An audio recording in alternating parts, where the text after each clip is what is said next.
İnsan beşerdir. Unutur, yanılır, hata eder.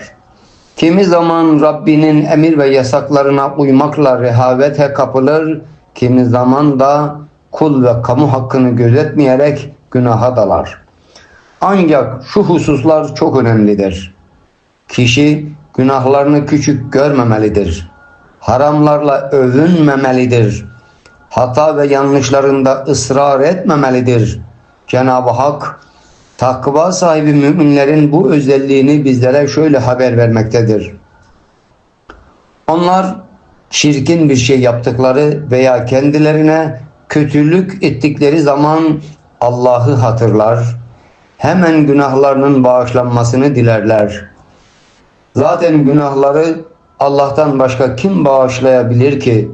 Onlar yaptıklarında bile bile ısrar etmezler.